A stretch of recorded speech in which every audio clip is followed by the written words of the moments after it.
Alright people, time to do a little bit of foiling. Now, remember, foiling is just a fancy way to remember that I'm going to be multiplying the first two terms together, the outer terms together, the inner terms together, then the last terms together. Follow me as I do a few examples of foiling polynomials.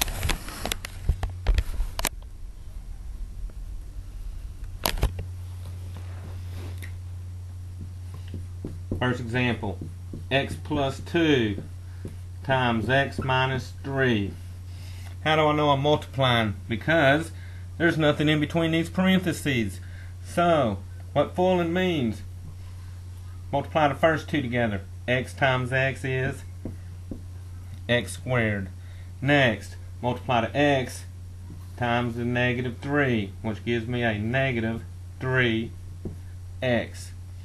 Now, inner terms, 2 times x, well that's 2x, and the last terms, 2 times negative 3 is a negative 6. Now if you notice, I got one more step on this. I got like terms. Now remember, when I add my like terms, I'm not going to change those exponents, so that I have a x squared negative 3x plus 2x gives me a negative 1x, and then at the end is a minus 6. Final answer. Let's work another.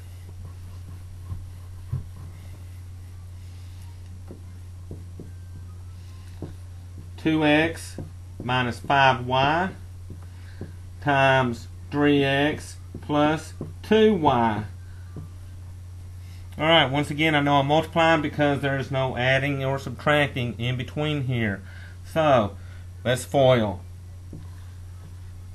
2x times 3x, 6x squared.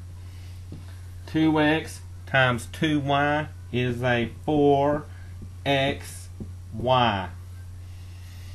Negative 5y times 3x is a negative 15xy. Now although the y came first, I'm just putting them in alphabetical order there. And then finally, negative 5y times 2y is a negative 10y squared. Notice, I was able to change exponents on the x's and the y's because I multiplied the same variable times itself. Now, guess what's in the middle? Like terms. So, that gives me a 6x squared. 4xy minus 15xy gives me a negative 11xy. Because remember, unlike signs, subtract and give the sign of the larger number.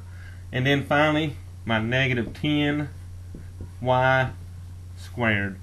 And y'all, there are no longer any like terms, so that is my final answer.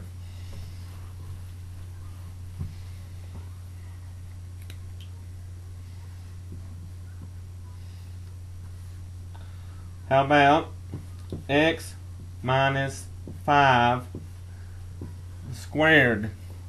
Now, normally we would distribute an exponent through parentheses, but notice, when we did that, everything inside was being multiplied together.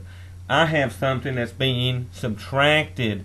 When you have parentheses that have things inside being added or subtracting, you don't distribute that exponent through. What you do is take what you have and multiply it times itself, ever how many times that exponent says. So this is a FOIL problem in disguise. Now, x minus 5 times x minus 5, I'm just going to FOIL and get this done. X times x is x squared. X times negative 5 is negative 5x. Negative 5 times x is negative 5x. Negative 5 times negative 5 is a positive 25. Once again, like terms in the middle. Final answer will be x squared. Negative 5, give me a negative 10x. adding like signs, add those numbers and keep that sign.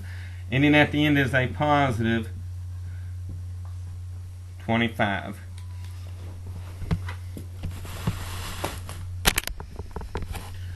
Alright, now I hope them few examples helped you on your foiling. I will be back later to up to ante on foiling. Until then, have a good day.